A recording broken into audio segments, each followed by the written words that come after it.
you're also in a career space as well. You need to be thinking about that. Do I want to manage 15 more people for 5k extra a year? Probably not. Probably not. When you divvy it up, give your portion to the tax man, you probably want to not go for a promotion. Like, because you need to understand like your time, like understand what brings you joy, what brings you like peace. what's the trade-off for that? Yeah, you know what I mean? That's so true. But it's like I listened to a good podcast the other day and they're talking about like you have to kind of control your ambition because it can take you like. That's why a lot of the wealthiest people aren't happy. You hear it time and time again, right? It doesn't buy happiness, right? Yeah. But for me, I'm not even money driven. Genuinely, I'm more purpose driven. I always kind of have been. But I mean, that comes at a cost, quite literally, because I would say I've never really made like crazy money ever. I thought about it with my friend the other day. I was like, I've never really made like crazy money. Like everything I've made is like just average. I just get through. And maybe that comes from a place of privilege as well, because luckily I'm in a position where I haven't had to like graft crazy to like, you know, like put food on the table or something like that. So I would always seek gratitude in that first. Yeah. So that does come from a place of privilege and someone else wouldn't be able to say that. But the position I'm in, I think that's why I want to give as much as I can. And I guess when you are in a position of whatever sort of privilege, you should do more good because you can. Do you get what I mean? No, you can. You can afford to and you have the time to.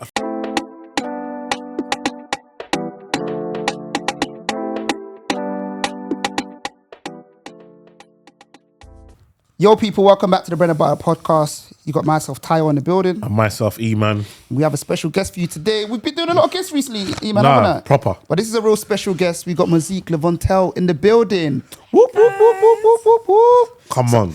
A lot of people call you M. Lavontelle, innit? Yes, Why's that's my social name because I just thought it was easier. It's shorter. My name is so many syllables. Yeah. You know what I mean? No, but you know with your name, you had to be something. You know, like in life, Yeah, like you can't have that name and not, He's your right. parents knew you had to Do be you know something. what?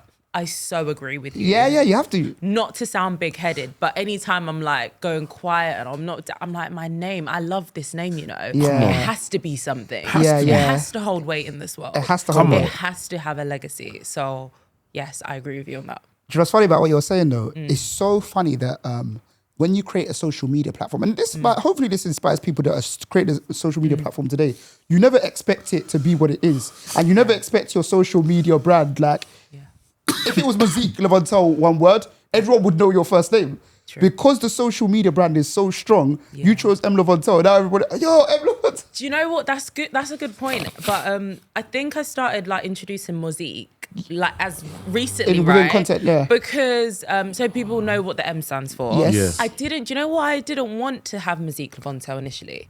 Because Mosique is a made-up name. It's one of one. I have a bit of anxiety around that. Yeah. Do you get where I'm going? Like having just one name, like it's not like I'm called Natasha or something. Sorry, Mum, I used your name. But Natasha, where there's multiple Natashas in the world. Yeah. If anything happened, that's that one name tarnished. Do you know what I mean? I know what you mean. But Even I've let go of that fear now. I'm not scared anymore. You can know my name. But I was for a long time, which is a weird fear that I had. Yeah, I'm glad that we're getting some transparency straight away. Yeah. Yeah, exactly. We're getting some Off transparency. the bat. Quite an open But I get book, what you're though. I'm actually really an open person. Yeah, I know that. I love that. I Should can I share say? a lot. I'm just super down to earth. Like, you can chat to me about anything. Yeah. And it's a fair fear that you have. Like a lot of people have that like you can just Google my name and it's only me that's coming up. Yeah. Only me that's coming up. Do you get what I'm trying to say? So it's one of those things. Now, before we get lost in ourselves, I know we're finna chat today. So, Missy, one thing we always ask our guests when they come on the podcast, because there might be some people that don't know them, could you please introduce yourself and let the people know what your bread and butter is? Okay, this camera. Go for it. Okay. Hi, guys. I'm Mosique Lavontelle, also known as M. Lavontelle. And I work in media. I've worked in media for years. It's kind of my background, my trade. And I would say my bread and butter is I work as a producer for a company. And I also work as a presenter for myself. So that's just through bookings, networking, whether it's red carpets, interviews. There's like a plethora of things. And now also my bread and butter also includes a bit of property presenting. So that's a new job that I've got, which I've been loving. So that's my bread and butter now. Amazing. I can't wait to get into all of that. The one thing I wanted to mention though, and it's a common theme, which I know of you, right? But I'm going to introduce it to our audience as well.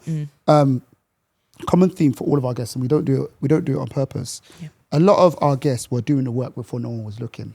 Right. Does that make sense? So I even learned that about you myself, because I always knew you as a presenter for a very long time, right? But I didn't. But when I learned that you worked in media and you studied media as well, innit? Yeah, and you worked for like a big media news organization as a producer. I was like, well, damn.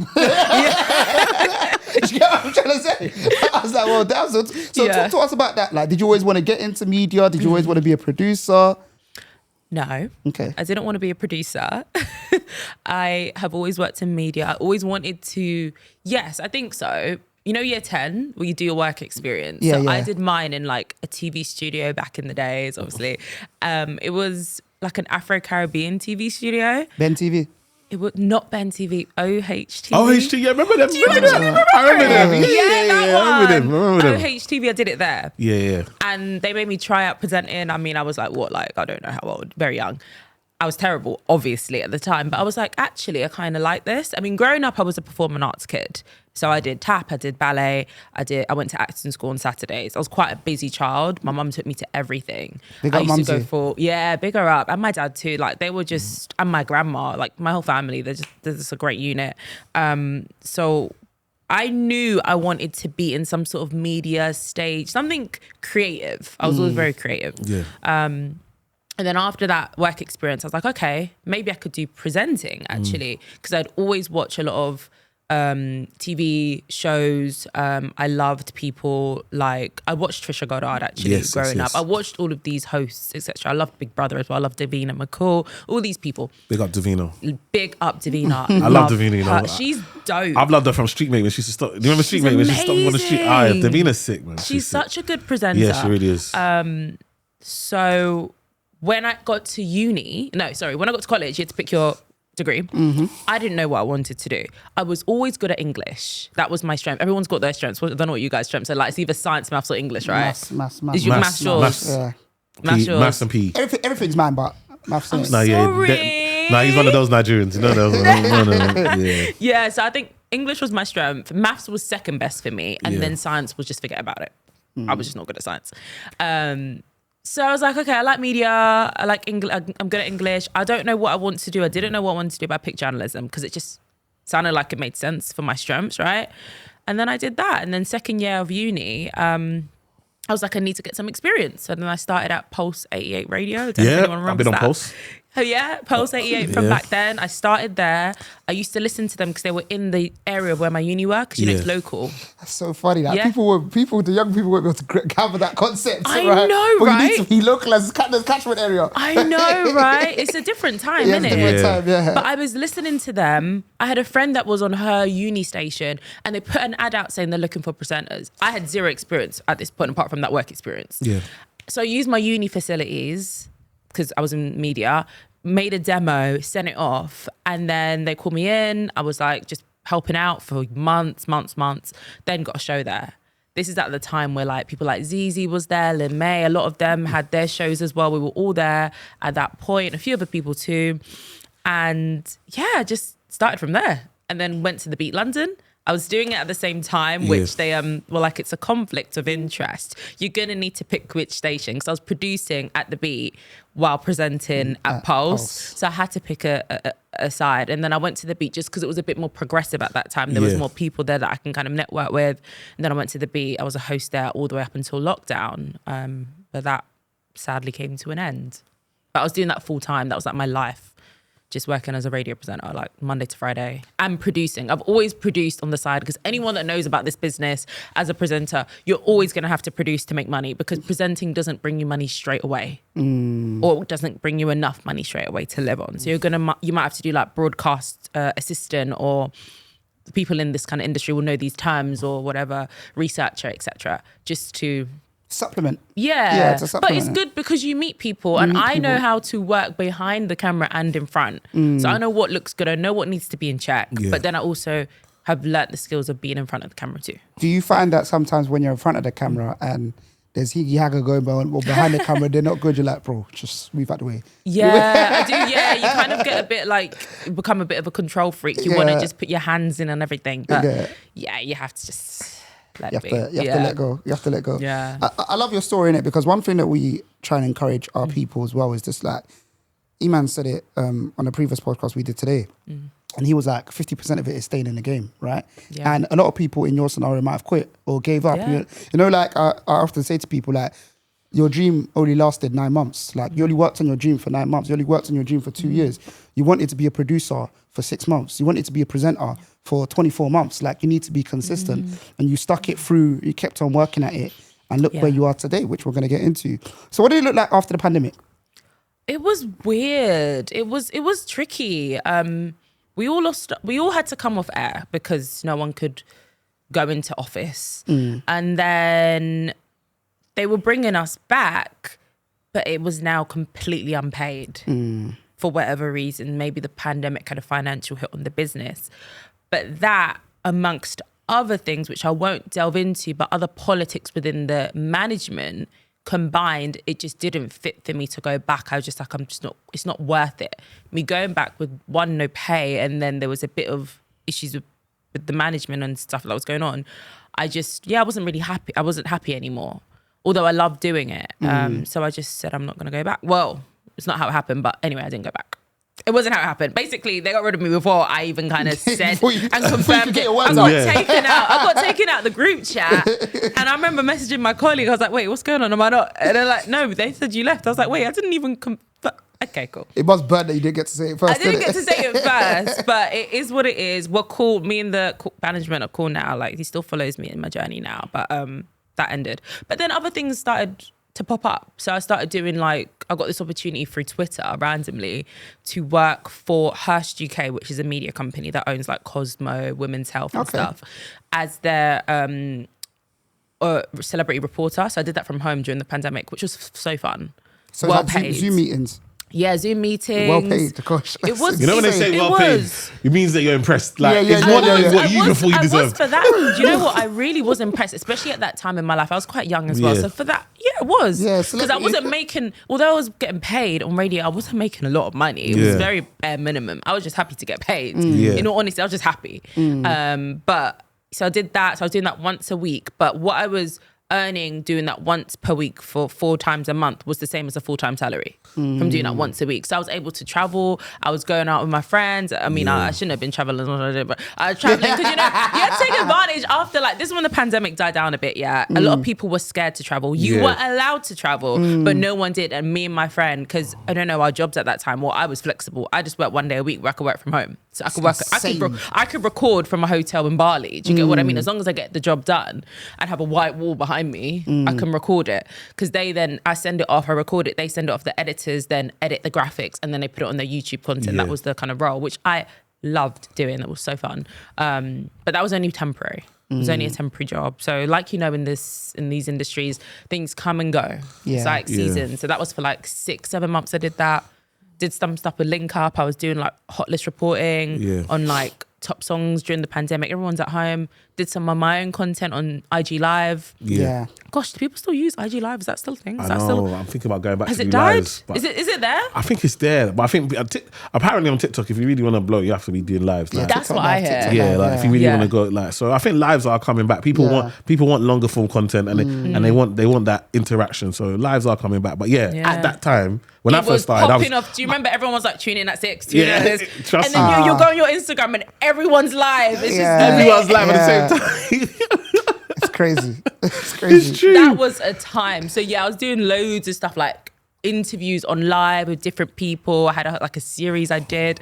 So I was you get creative, right? Yeah. I was still really busy and I actually really enjoyed that period. And then after that, when that died down, I applied for the role that I do part-time as a producer now at News. And I've done that part-time, on and off, full-time.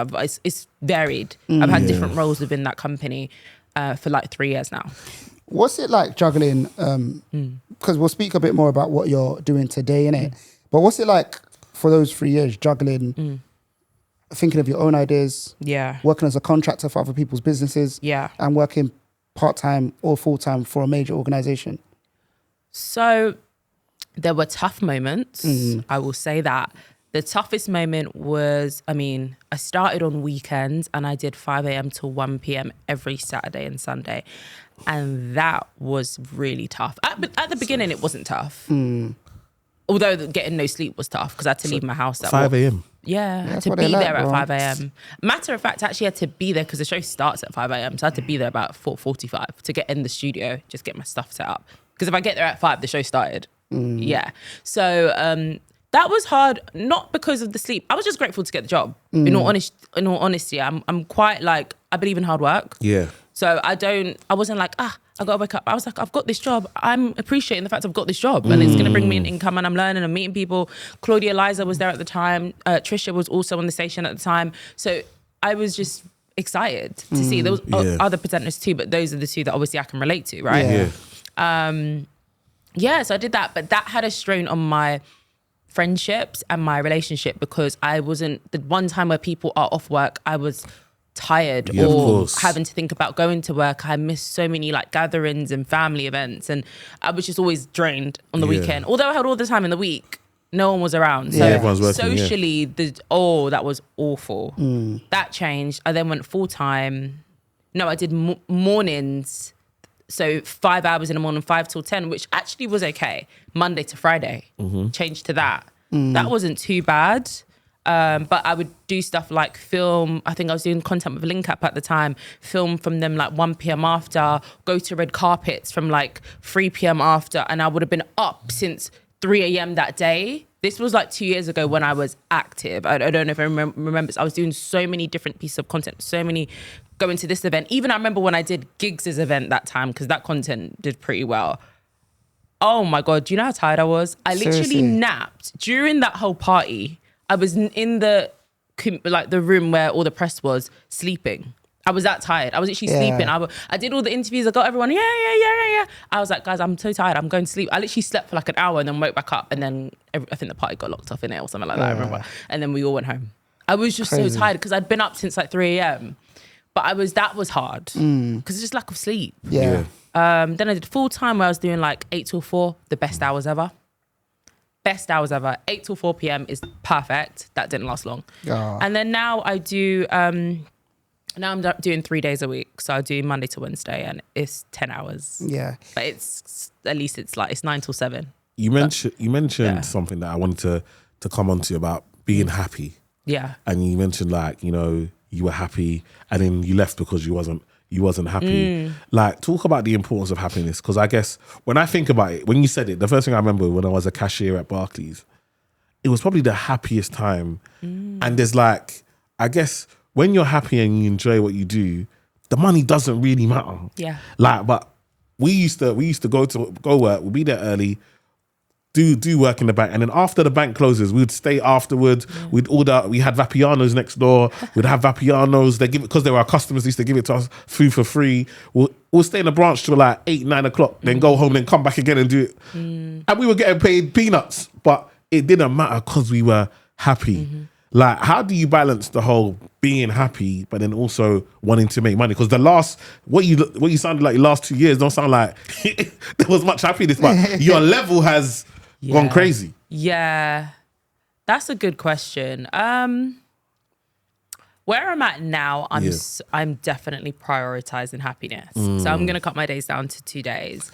And I've taken 2 weeks off work. So I've been off work these last 2 weeks. And this is the happiest I've been in ages. Wow. Like in ages. Because I've made a bit of money. I've done a few bits and bobs, but I haven't even focused on that. Like, in all honesty, it's just having the freedom to like see my friends, go out, be present, be with my family, not feel so tired. I'm a little bit extreme. I would happily like just quit my office job and do a remote role just so I can get more sleep. Like, I just literally, I genuinely just want to. Firstly, I don't play with sleep. Yeah, I need my sleep. Yeah, and I think I'm prioritizing it now more than ever because happiness also equals like good health to me. Definitely. And what's all for otherwise anyway? Exactly. Was there a trigger point for you? I'll give my trigger point because I spoke to Elmo about it and I spoke to my parents about it this morning. I was saying that, like, I think about 5 years ago, I went to Jamaica, innit? And I'm in Jamaica with Antoinette, having a really, really good time. We're on the beach, innit? And there's a guy that comes to the resort, innit? And he cut coconut. He sells 2 products. Plain coconut with coconut water, or you can add rum and you pay a bit extra. He does that, he goes home to his family. Came back to ends, talked to him, and I said, bro, has my man got it figured out? Is my man's life better than mine? Like, Maybe. is he happier than mine? Maybe. Like, Probably. genuinely, at that point. Yeah. And it just got me thinking that, do you know what? You have to seek happiness first, you know? Yeah. You have to seek happiness first. Yeah, What brings yeah. you joy and What brings you peace. joy? Then you can earn income to take you to that destination as a tool. But you can't just be thinking blindly, let me earn. And it's the other thing as well. I always say to people that, like, you're also in a career space as well. You need to be thinking about that. Do I want to manage 15 more people for 5K extra a year? Probably not. Probably not. When you divvy it up, give your portion to the tax man, you probably true. want to not go for a promotion, like, because you need to Exactly. understand, like, your time, like, understand what brings you joy, what brings you Like, peace. what's the trade-off for that? Yeah, You know what I what's the- mean? yeah. That's so true. But it's like, I listened to a good podcast the other day and they were talking about, like, you have to kind of control your ambition because it can take you, like, that's why a lot of the wealthiest people aren't happy. You hear it time and time Yeah. again, right? It doesn't buy happiness, right? Yeah. But for me, I'm not even money driven. Genuinely, I'm more purpose driven. I always kind of Purpose-driven is have important. been. But I mean, that comes at a cost, quite literally, because Yeah. I would say I've never really made like crazy money ever. I thought about it with my friend the other day. I was like, I've never really made like crazy money. Like everything I've made is like just average. I just get through. And maybe that comes from a place of privilege as well, because luckily I'm in a position where I haven't had to like graft crazy to like, you know, like put food on the table or something like that. So I'm honestly, I would always seek gratitude in that first. Yeah. So that does come from a place of privilege and someone else wouldn't be able to say that.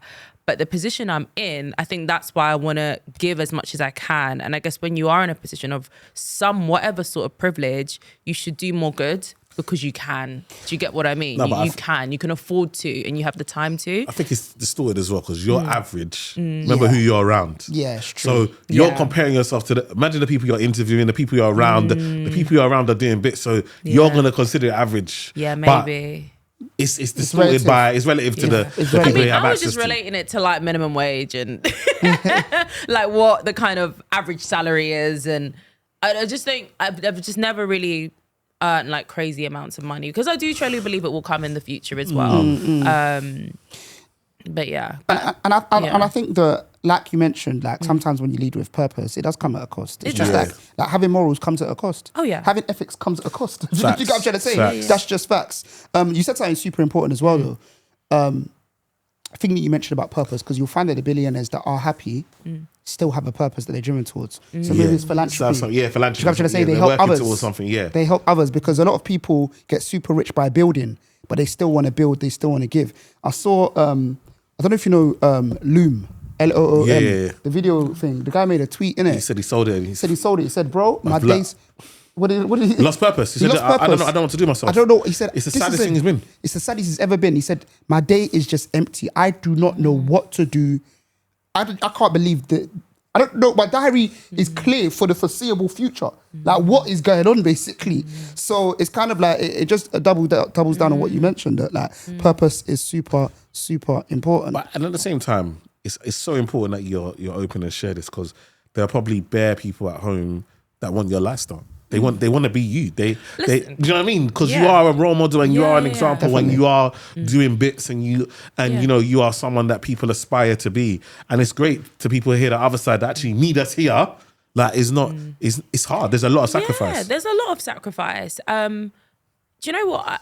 I think, the lifestyle I've curated for myself, I'm super proud of. And it actually is pretty great. I feel like I separate like my personal to like my career, right? Yeah. I feel like last year I spent a lot of time really nurturing my personal, like my partner, my family, my friends, like my support system, like that above anything. That's what means the most to me.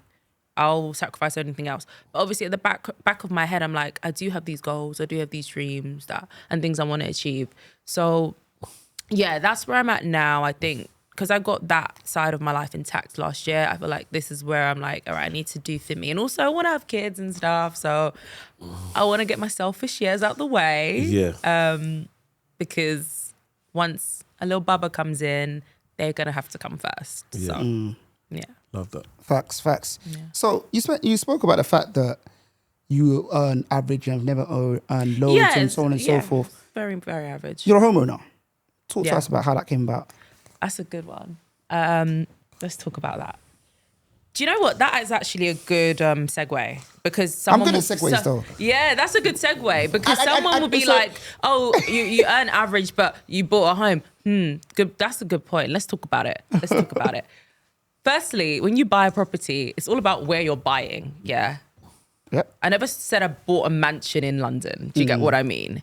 It's about getting on the ladder. Yeah. Where I bought made sense though. Yeah. Like, it makes sense. I know it makes sense. Yeah, it made sense. Oh, I wouldn't have done it, right? Yeah. It made sense. In terms of doing that, that was difficult. And the part I can be really transparent about is because I work in media, in a lot of the roles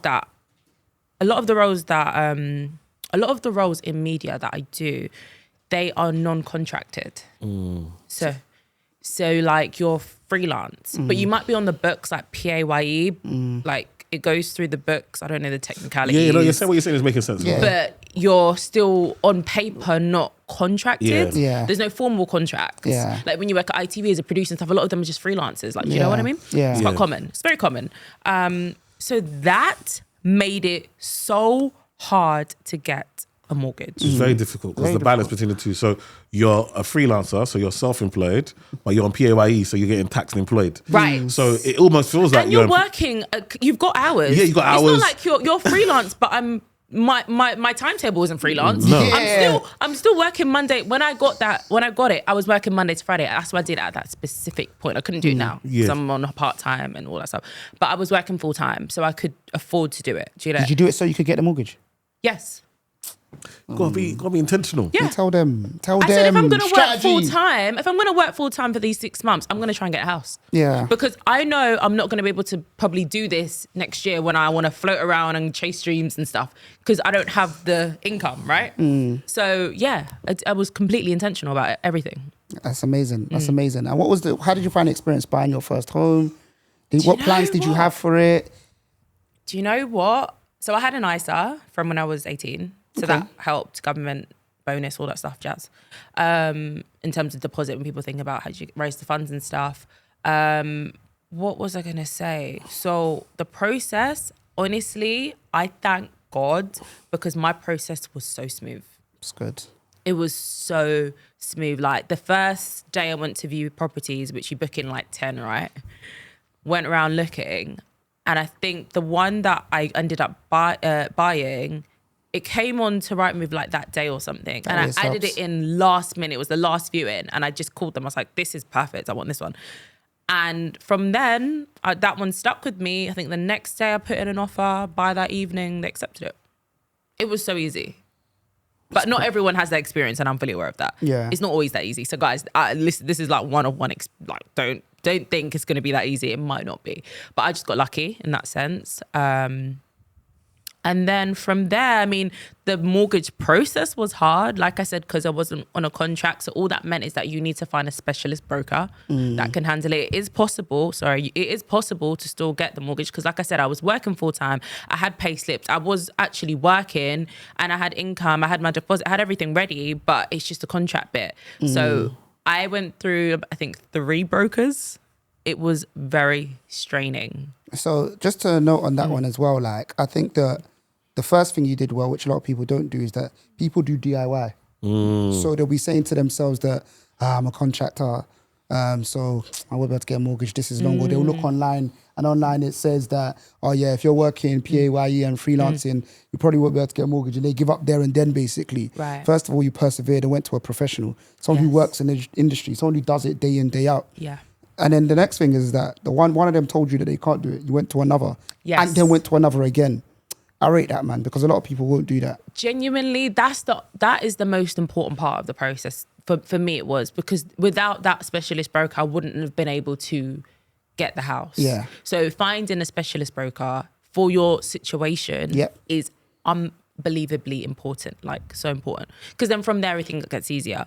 Getting a mortgage is hard. Even if you're just, you've got a contract, whatever, I just think getting a mortgage is hard. It's fucking hard. Sorry for that. No, especially when you're buying your own, right? Yes, exactly. They look through everything. Yeah. It's a very rigorous process. It's very straining for those months. You're like, you can't spend like you did. But in preparation for it, I like cleared all debt. I removed all of my direct debits. I didn't have Netflix. I didn't have nothing. All I had was like what I absolutely needed, which was like my phone bill. I had no outgoings, and I had to stay like that for months. Wow. Until the process was over. Because then if there was any suspicious spending, not that it's suspicious, but they might think it's suspicious because you just spent a little bit. They're gonna flag it. They're gonna think what's going on. So I had to just, it was a long process. That bit was hard. And how many years has it been now since you owned your property? A year and like 3 months. Come on, 1 year in. So what you've done now is that you've taken your career journey and one of your most recent goals, which is buying your first home. Yes. And you've gone and put them together and doing property presenting. Talk to us about that. Take it from the top as well, just so we understand how it came about, what made you want to do it. So my granddad retired from property when he was, I believe, about 30 or maybe mid-30s. Oh, wow. And he's like first generation here and all that stuff. He grafted. I think he had dyslexia and he wasn't the best at school, but he was super determined. And he always wanted to kind of pass on that to the rest of us. So I was always inspired by my granddad. And I was like, I'm going to get into property at one point because he always wanted me to. I'm like the eldest daughter, etc. My mum had me quite young, so she had other things to kind of focus on. So I was the next person in line to kind of like take that kind of stuff on. So that was always in the back of my head. Then getting the property, achieving that, and in combination with, I watch a lot of property shows anyway. Like I just enjoy them. I was like, I really want to do something in property. I used to watch a lot of tours on YouTube and stuff like that. So I kind of had it at the back of my head. I was learning more about property all last year throughout the process. And then it was only like a month or two ago, this role came up online and it was like, oh, real estate property tour presenter or something like that. And I was like, this can't be real. Like, this is so specific to what I exactly want to do. Yeah. So I went through with it anyway, went through the process, and I've started doing that. So I still work there freelance. So I'm basically kind of like a contractor. I work on different projects with them. When they've got a project, but that's what's happened there. Are you enjoying it? I love it. It's something new. It's a challenge. Yeah. Because although it's presenting, which I do, it's a different style. And it's got a specialism to it. Exactly. Which I'm not an expert in. Yeah. I'm not an expert but in. It'll come with time. I'm still very like early in the game with it. But I know a little bit. So, and the passion's there. So I guess that's all that really matters. And do you know what that sounds exactly like? What? When you first got your presenter role at Pulse 88. Yeah. You see it? Yeah. You see the link up? That it just goes to show you keep on growing, you keep on growing again, you keep on learning. Yeah, so exactly. That's amazing to hear. Thank Where are you you looking to take that and what are you looking to do next? So I think if all goes well and I keep enjoying it for the next few months, I want to build a portfolio. And I don't like relying on anything. That's one thing about me. I don't like to rely on any business or anything. That's why getting my house was very important to me. Yeah. Yeah, I needed something of my own. But what was the word? So what I'll do is build a portfolio, and I have quite a good network. Say in the future, I don't know how long this job will go on for, whatever. But say whatever, it comes to an end, I want to be able to maybe work and pitch myself to different other companies, and I can work for them kind of on different basis, like different terms, etc. I can kind of just show what I've done, and I can help market different properties going forward for myself. Yeah. I could do that on the side. You could obviously take my commission when I sell the property. Of course. These guys have got, listen, I think it's a great plan because these guys have got budget. I know. Differently. Yeah. So I think that would be a good way of me merging the two together to do as like a side business on the side.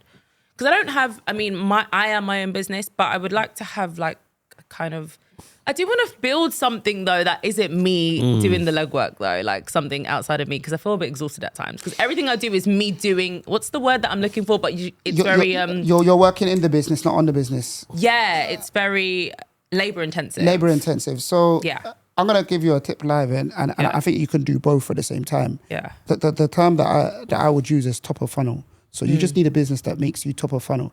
And what I mean by that is that you might create a piece of content which pours 1,000 people to the top of funnel. Then you've got staff that do the rest, but still represent the Lavontelle brand. Yeah. But they process the rest. Maybe it's someone that, maybe you do a video for a real estate company, and they pay you a fee to do the real estate video, and now you're getting inquiries that come to you. But you're not the one that does the inquiries. You've got staff that do the inquiries. You've got people that close the client. But I still host the... But all you've done is that video at the top. Got it. Yeah. And after the video, for the next 6 months, they're speaking to your clients on your behalf. They close a client. You get paid a commission. It goes back into your company. Yeah. So that's where it's not labor intensive. It's one video done 6 months ago, pays tens of thousands of commission 6 months later. That's kind of, I guess that's kind of a, just a developed idea of what I said, isn't it? No, that's what I was saying. Which is actually on point. Perfect. Yeah, exactly that. It is that. Yeah, hopefully. Give me a few years, guys. Give me a few years. So one thing that we always ask people when they jump on is what the W and the L of their journey is, what the cream and the crust is, because it's a bread and butter podcast. Okay. So just for people that are listening and kind of want to hear like how the journey's been, just let them know. So the W and the L. Yeah. So the win and the loss. Yeah. Oh, what do people start with usually? The loss, right? Yeah. But end on a high, right? Yeah, the loss can be a lesson as well. It doesn't have to be a complete loss or a lesson. Throughout this whole journey. Not only career, just life in general. And it doesn't have to be the top one. It can be just what comes to mind. Oh, a loss. A lesson might be easier. Maybe lesson. Yeah. I think not allowing yourself to get too wrapped up in your own negative thoughts, I think. Okay. I don't want to sound cliche, but last year I felt like that was the story of my life. So I felt I didn't feel great for the majority of the year. Was that caused by something? Or? There were triggers. There were definitely triggers. It was a bit of a tough year. There was a lot going on, actually. There was a few things that were going on. So I just wasn't putting myself out there. A lot of the content I'm posting now is a year old. Like I had the urge to do it from last year April and I didn't. So I'm doing it all a year later. So yeah, I would say that. Just try and snap back out of it and just start whatever you're going to do, because listen, time isn't really your friend. Like you'll just click, blink, and you're like, hey, how old am I now? Exactly. A whole decade later. Yeah, so just do it. Just do what you need to do. If anyone's telling you, I'm telling you, just do it. W. It has to be getting my first property. Just because it wasn't actually a goal I had for like now. It was a goal for later down the line. I wasn't like pressed on getting it. Like I wasn't like I need to get it like early. I didn't really care. I was just gonna get it when I was ready. But the way things unraveled in my life at that point, it only just made sense to do it. And even how it happened and stuff, it was like an epiphany moment. Yeah. Where I was like, and now I look back, I'm like, wow, if I didn't do it then, yeah. Cool. Let the people know where they can find you. So you can find me on Instagram, LinkedIn, although I'm pretty rubbish. It's difficult. So you got to learn how to do it. So you got to start again and learn. It's a new world. It's its own thing, right? Instagram, LinkedIn, YouTube, and TikTok. Although I'm most active on Instagram, I'm getting better at the rest, and that's at M Lavontelle across everything, the same name. Perfect, guys. Mosique's dropped a lot of gems. If you're in the media space and you want to learn how people kind of progress through it, how they navigate it, I think most importantly, how people kind of like balance working permanent and part-time and freelance, because that is a graft in itself. You've got to know when to take the right contracts and when to choose your season to be working full time. And then sometimes you've got the challenges because you've got a freelance gig and you need to get the time off work and work on from that culture, so they don't understand how important the gig that you're about to do is. So yeah, guys, drop comments on what gem you believe Mosique dropped, and let us know who you want us to bring on next on the podcast. And make sure you like, share, and subscribe. And we'll see you on the next one. See you soon. Perfect. Peace.